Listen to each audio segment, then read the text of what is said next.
with like repeated Reaper harass over and over again. I mean, that is pretty sick result, but I don't know if we can do that again, especially the 4-0 part. Yeah, that sounds like that'd be a pretty big burden to bear for future. It'd be a big challenge. Special is just looking so good. How did he do in the? Did you watch the DreamHack Latin America qualifiers? I assume he made it through. You know what? If they finished today, I did not catch that. I caught like a lot of the Europe matches muted because I was working, but still. But I don't think I caught the Latin America one. When they went to a break, I was like, okay, time to try and buckle down and do some work, and then never tuned back in. So I'm not sure, but I'm gonna assume that he did fine. It's probably a safe assumption. We'll wait to talk more about Special until his series, which is up next. He's going to be playing the Canadian player Masa after this. But right now, ZombieGrub, who have we got in game here? Well, on the bottom position of Vonnie Research Station, we do have the Blue Terran Future. And his opponent in the top 12 o'clock position, making his way through a grueling qualifier. Best of 3 that went to game 3 and best of 5 that went to game 5 as well. Representing Alpha X, it's Future's teammate, Starkiller. CG, how up are you on your Star Wars? I know I made the mistake last night of mixing up Star Wars and Star Trek, and my chat has not let me forget it. How up are you on your Star Wars lore? I'm more than most, maybe, but definitely not as much as people who are actually, big fans. Do you know the significance of Starkiller in Star Wars lore? Yes, I believe I do, but you'd have to remind me. It's like my favorite tidbit of Star Wars stuff, that apparently in the original script, Luke Skywalker was supposed to be called Luke Starkiller. Yeah. And that was supposed to be the last name. I keep meaning to ask Starkiller if that's where his name was inspired from. But I love bringing that up because it's the one piece of Star Wars trivia that I actually know. Everything else I have no idea about.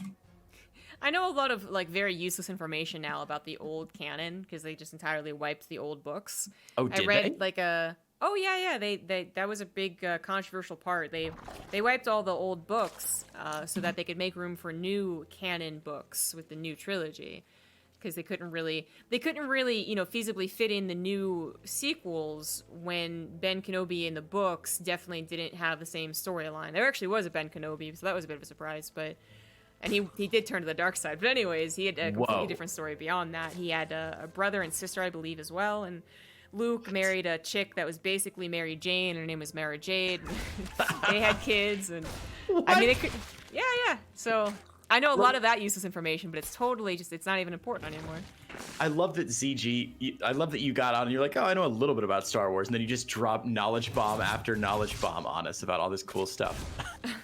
Very yeah, modest. I guess. You know what my favorite thing though is that when I was in a summer camp, I read one of the Tales from Star Wars types books. It was like the anthology, and the big monster in the movie 6 or wait, yeah, movie 6. What was it called? It was called the Rancor, right? And that's how I learned what Rancor means. Yes. And that actually had a backstory in the books where it was a story about the monster keeper, him actually getting the Rancor and it being like his favorite pet and him being like attached to it emotionally and raising it from a little babby Rancor, and then when it dies, he's like super sad. That makes so much more sense. Because in the movie, that's like one of my favorite little cutaways in that movie is where it dies and you see the keeper just like crying over its dead body. He's so put out. That guy definitely deserves that story for sure. Exactly. Poor guy. We got a proxy starport here from Future, huh?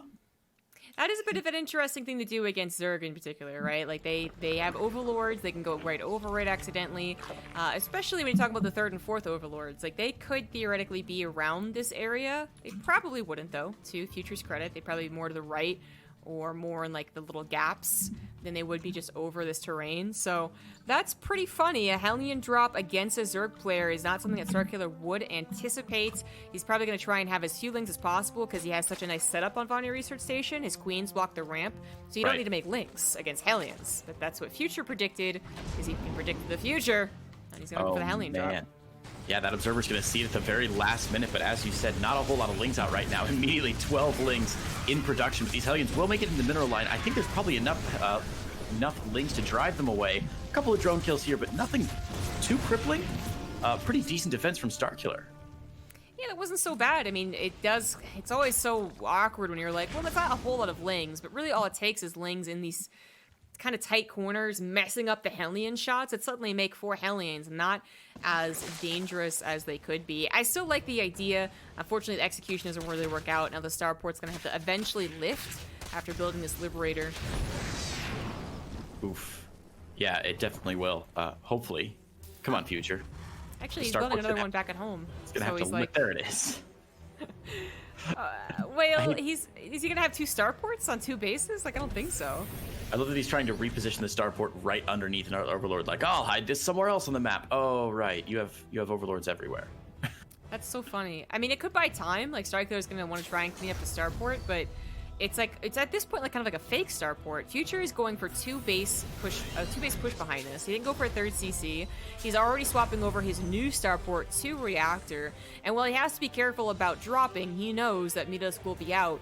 He could try and do a push and just be pretty conservative about how he does it, especially if, again, yeah, the Mutas are just taking their time killing a Starport that I guess Future doesn't really care all that much about anymore. Yeah, interesting choices from Future for sure. We see the Roach Warren going down behind this for Starkiller, but only 7 Mutas out. It looks like he's not going to commit super heavily to this Ling Mutas style. No +1 upgrades, no additional Mutas coming out. And is he just going to try and tech transition into Roach Ling? I guess that is his plan. It is a bit of a whiplash here. Like, you would expect Baneling Nest as a follow-up, very easily into Ling, Baneling, Muta, but then going to Roaches will be a big surprise. I just wonder what actual benefit it's going to give him. Now, as he scouts, he sees that it is, in fact, going to be a 2-base build. He knows eventually a 2-base attack will happen. Maybe he figured that, and he prefers dealing with it with Roaches and Ravagers in particular, but I also think Ling Baneling could have done the trick, too. Liberator does not do very well. Did it get his scouts? It didn't get a scout, but you know what it did? It actually threw the Mutas out of position, so the Marine drop went right to the middle of the map onto Starkiller's main base. Starkiller actually scrambling to get something together. Yeah, wow, that Marine drop catching him a lot by surprise, and there's not enough Roaches here out just yet to really defend against this. It looks like he is going to force a pickup, but a lot of Roaches going to go down. Oh, better defense than I thought, man. The Mutalisk not focus firing down, these Roaches popping out at a very opportune time. And the last of the Marines goes down, and Future's even going to lose these medevacs, whose boost is still on cooldown. Oh, man. From really good to really unfortunate, actually. But he did clear out a fair few drones. 7 drones total killed, and the drones in the main going back to work. So a bit of lost mining time, but not the crippling blow I think that Future was hoping for. And the Roaches were actually really well coincidentally timed. If he had found someone who was only going Ling Baneling and the Banelings weren't morphed, like that's probably the bigger disaster Future was hoping for. But now he knows that it's Roaches. He doesn't really have to change very much up. He was building tanks, he was building Liberators. Now he kind of maybe has to consider about splitting his tanks a little bit more because he knows Corrosive Biles will become an issue. But yeah, I still think he can do his push. And I still actually think this makes it like a little bit easier for Future to size up the army. Yeah, getting a read on those Roaches coming out at just the right time. But Corrosive Biles coming out on these tanks. 1 tank down, 2nd tank down as well. Looks like the army supply is roughly even. I'm a little surprised, though, because Starkiller, he's losing a couple more drones in the natural here. The Liberator's stopping mining going down, but that attack will get cleaned up. Starkiller's so low on drones, though. He's got so many Roaches on the map, but all of them going down. Future doing a good job of trimming back the Zerg player and really forcing him to play, I think a style he wasn't expecting to have to play at the beginning of the game. Do you feel like Starkiller is in a pretty atrocious position? Like, if the Roaches were such a strong response that he immediately pushes that back, I'm like, okay, maybe he has some time to breathe. But not only did he make so many Roaches, he didn't have that strong of a worker count, they also didn't immediately push that back. That wasn't really overall a good trade since he lost the Ravagers. Right. And he's just, lowering drones, lowering army supply with a worse army as Future continues keeping up with upgrades. And is going to try and play a Roach Baneling Corruptor style, which is like a blip in the meta radar occasionally comes out, but you gotta have these upgrades, and he's only just now out getting the evolution chamber. Yeah, emphasis on corruptor, not corruptors, because there's only one of them on the map right now. And again, we're gonna see this drop from Future sneak into the main base. Another double drop going down. Oh man, an odd choice from Starkiller, and Future just seems to be coming back in really good style, despite not getting a lot of damage done at the beginning of the map, like I suspected he might, or at the beginning of the game, like I suspected he might have. He's all over Starkiller, man. Starkiller, I mean, when you look at Vonnie Research Station, it's cool that you have this little safe natural, but when you actually look at having to balance between left and right, it gets kind of difficult. So that's usually something we talk about on the Terran side. Having to balance left and right against mutas is really obnoxious for the Terran. But since Starkiller didn't really go for mutas, I think he tried doing something a little bit trickier. He's actually reaping the rewards, the bad rewards, of not going mutas. Like, these roaches, they can finally, in numbers like this, maybe be placed around all of the bases, but that's not really ideal. No, definitely not. So many drones going down now. A total of 41 drones have been lost this game. Starkiller on half the drones of Future, and this is looking worse and worse for our Zerg player. I mean, is there any way to come back from this, or at this point, do you just kind of try and last as long as you can, put up a good fight, and just mentally prepare yourself for game number 2? We did see a lot of, you know, the best of 5 between Starkiller and, oh shoot, I just talked about him too. Who was it? Not Raze. Skylar. not Skylar. No. The Protoss that he was facing. Disc. I was like, it's a short name.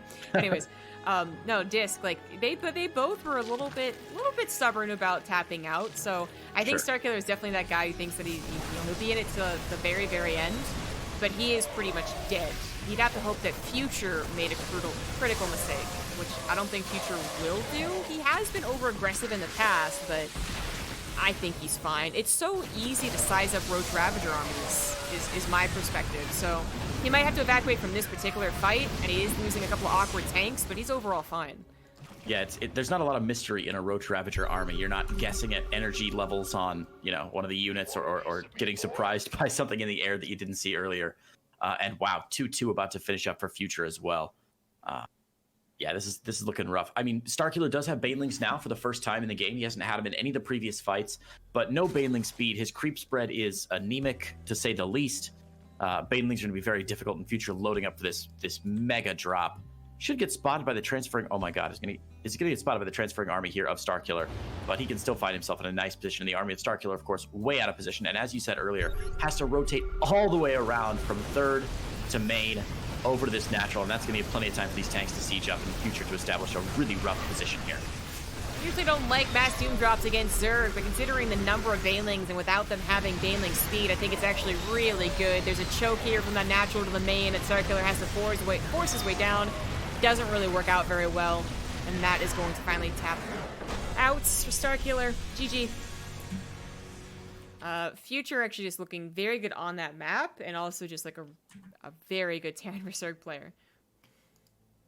Yeah, played the map very well. I know Starkiller was joking earlier that Future doesn't know any of these maps because he's too young.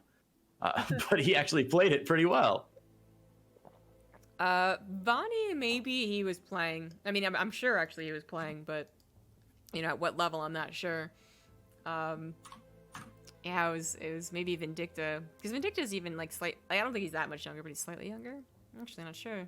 Yeah. Such young guys in NA. So many. Yeah, NA is full of these players who are, what, late teens, early 20s? And late teens, yeah. Vindicta had just finished high school. I think Future was kind of in the same boat. Jiminy Christmas, making me feel like a proper old man. ZombieGrub, this is rough. Yeah, exactly. Well, Future grabs game 1, and it's worth noting, I guess, that Future is the reigning Thunder League champion, which means that he not only gets $160 from the tournament just for playing, but he's also going to hopefully move into the finals and increase that prize pool of his own a bit.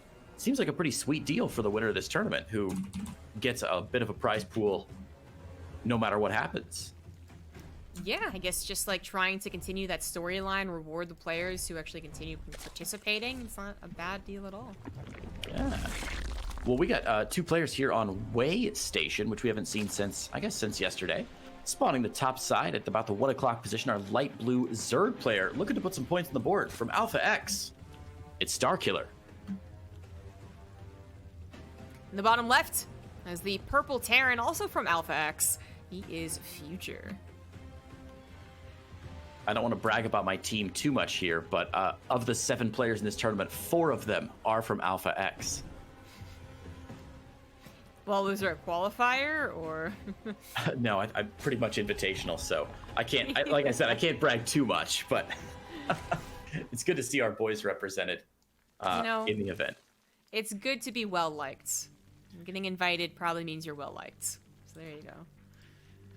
That's a good way to think of it. It's a good way to think of it. Yeah. Oh man, my chat is blowing up right now. Is this the current patch? What's up with these maps? Oh guys, if you're just joining us, I don't know what your command is, ZombieGrub, but you can type !! bracket in the chat for me to look at this this map pool today, and that'll send you straight to the Liquipedia page. We're playing the Thunderjunk Invitational with a wacky map pool of 8 maps from days gone by, all of them with station in the name. It's been a really weird couple days.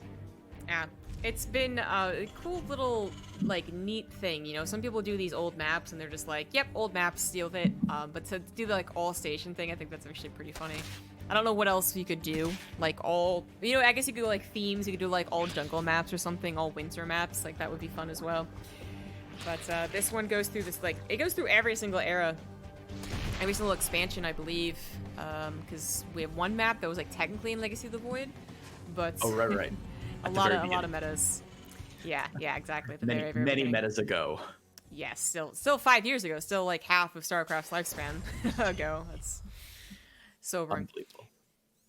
Well, yeah, it's been a really fun event to cast, especially with you, not only because you're so knowledgeable, but because it's unlike any other cast I've done. Normally when you're casting with a new co-caster, because it's the first time we've ever cast together, ZG. Yes, it is. Yeah. And with a normal cast, you can kind of talk about the meta and the players and their expectations, everything.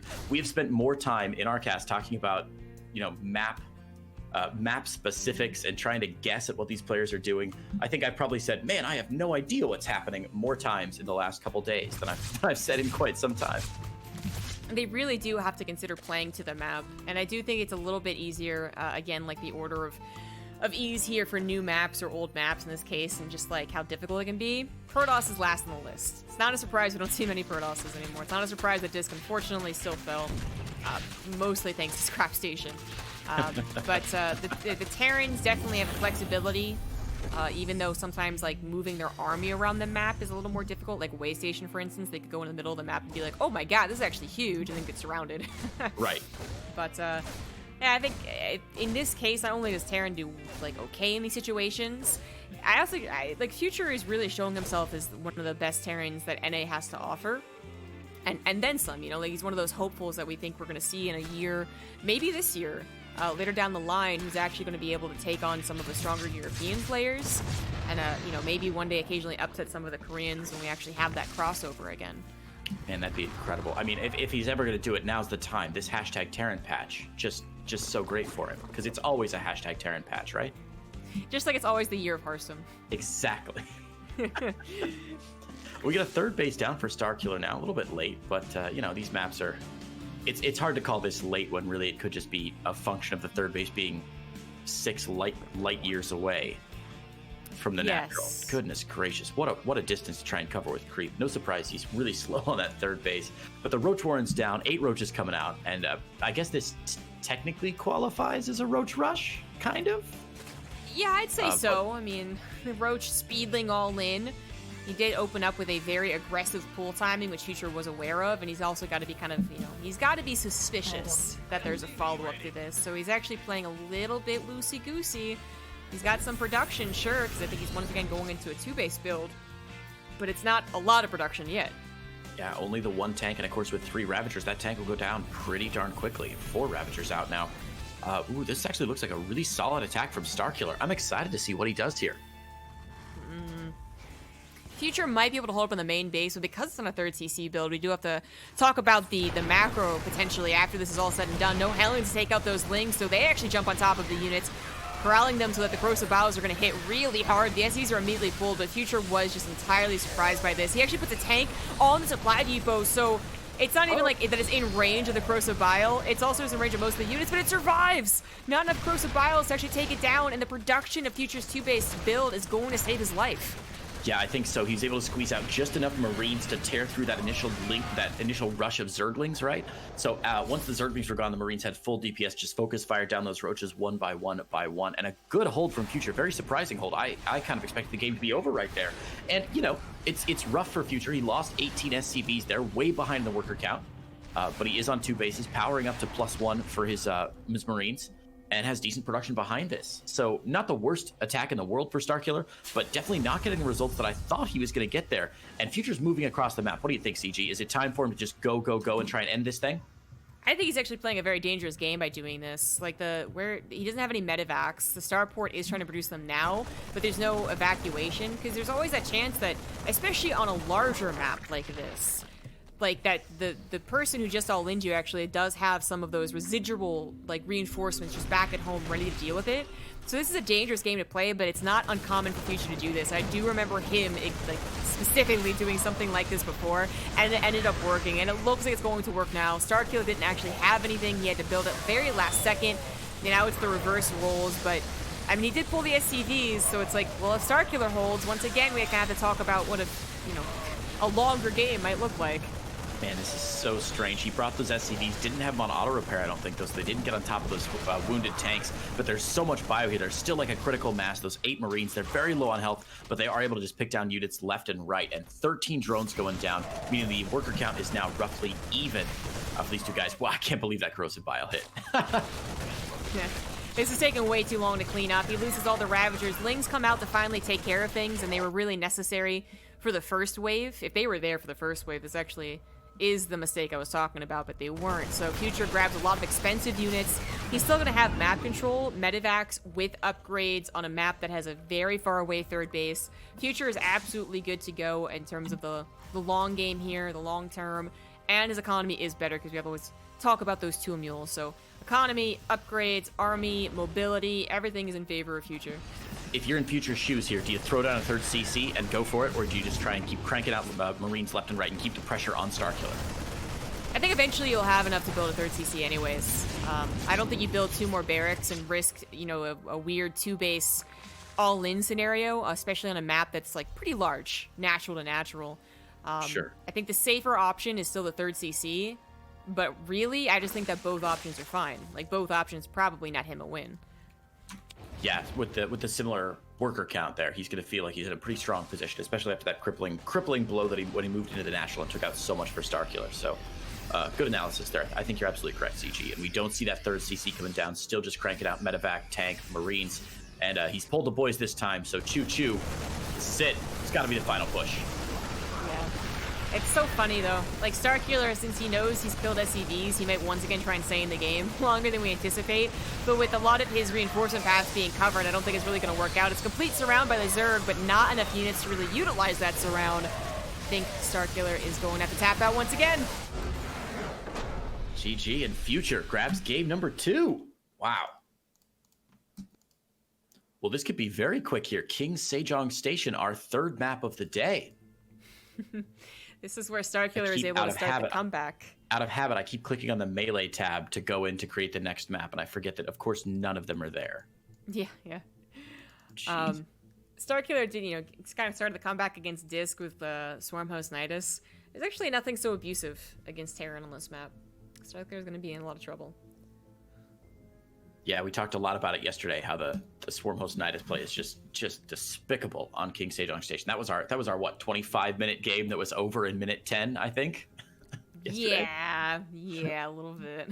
Last game of the day, I think both of us were kind of ready to go home. We both had big days, and we were like, oh man, 15 more minutes of Swarm Host Nidus. It must have been what you felt like as a caster during Heart of the Swarm all the time. Oh my god. If it was actually Heart of the Swarm, though, I would have gone and made pancakes. Literally, I did that. Literally. I mixed the batter. I put them on a grill and... Wait, what? That's a real story? It is actually a real story. Like, there was about minute 40 in the Swarm Host mech game. I was like, I bet I could make pancakes. And I was casting Grifkin on Base TV at the time, and he was like, I bet you could. And I was like, I'm going to try this. So I literally, went downstairs, and my mom was like, what are you doing? And I'm like, making pancakes. Aren't you working? Yes. Went upstairs, mixed it on stream, went back downstairs to actually cook them, went back upstairs and ate them, and then I put the leftovers in the freezer, and they would make a reappearance in the infamous drunk cast that we did. I was so drunk, I was so hungry that I went downstairs, grabbed the pancakes from the freezer, and ate them frozen solid. That's where the pancakes from the freezer episode, or from the drunk cast came from. Yeah, it's all connected, dude. Wow. ZombieGrub, you've lived a very interesting life. I hope that you are the next spokesperson for Dos Equis beer. most interesting woman in the world, and you can put on a Dude. fake accent. Hells yeah. You know that guy's from Boston? He's not some foreign cool guy. He's just like some dude from Boston putting on an accent. Oh, I've been lied to. Right? I bet their beer isn't that good either. Come on, ZG. I'm angling for sponsors on my stream right now. You just ruined it for me. Come on, Dos Equis. Well, let's introduce our players real quick here. In the top left-hand side, spawning at 11 o'clock, it is our blue Zerg player. Gotta win this one or he is out with only $60 in his pocket. It's Starkiller. In the bottom right, as the red Terran, he is Future. And he is about to be hit with a bunch of Lings. Starkiller going for one of the more aggressive builds you can do with a Zerg, but also arguably one of the worst builds you can do. Usually Terran players don't take that much damage from this, especially if the SCV scout, but even getting the cancel on the command center, while that does feel good, I would say that it's often not enough. But this reactor first from Future, he's played very greedy here, skipping the Reaper, skipping the 2 Marines. He's trying and get, he's got to try and get down this supply depot to block it. Oh man, he's gonna get pushed out here, and the Lings will make it in. 2 Marines coming out soon, SCVs pulled, and the SCV should be able to defend this. So some lost mining time, maybe a couple SCVs going down here and there. But yeah, as you said, it's a very high risk, relatively low reward. It's rare to see this do a whole lot of damage, besides forcing out the cancel of the natural. And the Marines pop out and clean this up. Not bad at all from Future, who's gonna be able to sustain his economy after this. Does he stay on one build and try and do something wacky, or does he go ahead and go for the second CC? Well, I think he still goes for the second CC eventually. It's just so hard to play one base Terran versus Zerg on any map size, actually. Sure. But he does have right now he should be the most scared about a Roach follow-up, because that's actually what usually does the real damage. As I said, it feels great to kill a command center, and in this specific game, yeah, Future was playing very greedy, so he took more damage than even the cancel command center. But the follow-up is what's scarier, so he's kind of playing the nervous game right now. If he knew for a fact Starkiller was getting the 3rd hatch, I don't even think he goes for the starport necessarily. I think he would have pulled off of gas a little bit, but he doesn't. So he's gonna play a bit of the safe style. But if it turns out, hey, Starkiller is going for a 3rd hatchery, he can also use this medevac to use it a bit aggressively. He's so flustered he's built his command center in the wrong spot on the map. Come on, TY. Yeah, that is a bit just being flustered, I think. Man, we do see the factory swapping over. Hellions popping out, as you said. Just a bit of a safer build. He is leaving this tech lab open. Is he going to float this starport over and maybe go for some sort of crazy Banshee follow-up?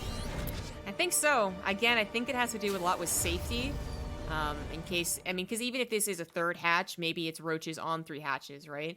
Right. Hellion Banshee is the safest opener, especially now that Queen All-In doesn't really exist anymore, the one with the lair. So I actually like this play, because as I said, he could also just use the medevac to kind of turn something that was a little bit scared into something that actually forces Starkiller to respond, already getting 3 drones and forcing a bunch of Lings. Yeah, not bad at all. That Queen very low, not focus firing, or trying to focus fire down the medevac, but Future wisely getting it out of position here. The Queens are picking it down, but oh my god, microing individual Marines here. 1 Queen down, 2 Queens down. The Hellions join the party now as well. The drone's going to be forced to evacuate. This Natural's getting a lot of damage. Only 4 drone kills, but Future establishing strong dominance here in minute 4.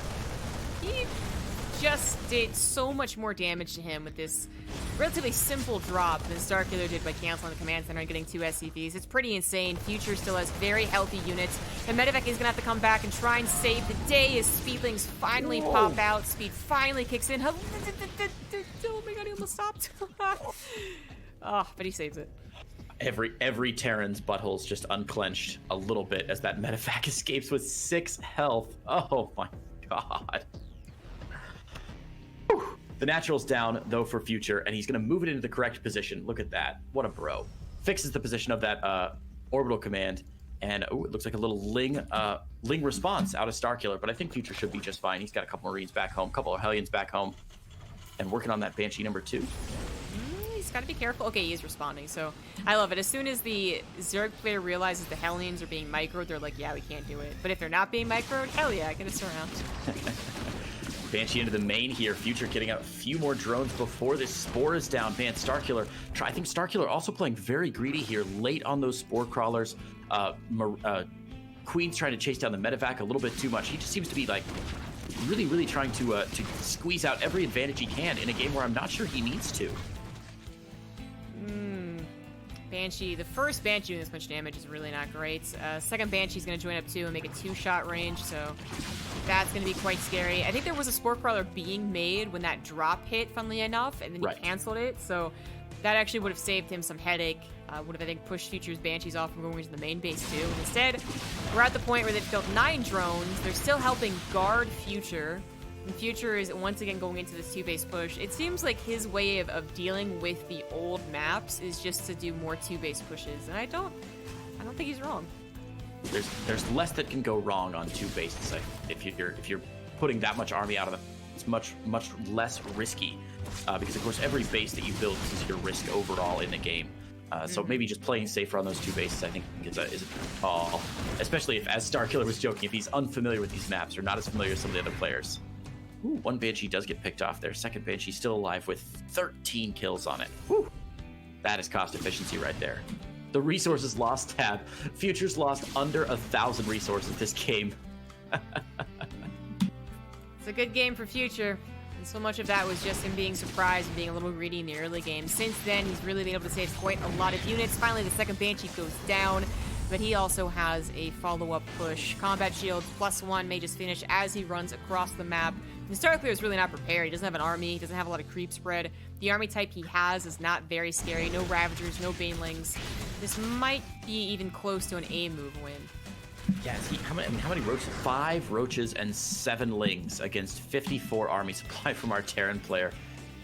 Combat shield's about to finish, well, halfway done, I guess. +1 about to finish up. It should be done by the time this push hits. And look at this map, a stream of red coming across. As again in game 3, Choo-choo.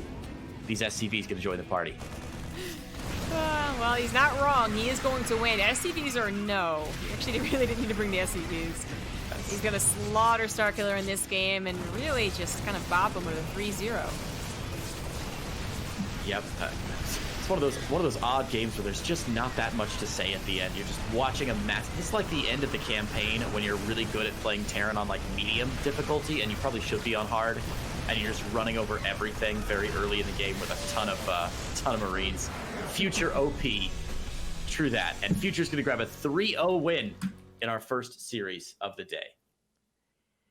Is that the result you expected there, ZombieGrub? I mean, I don't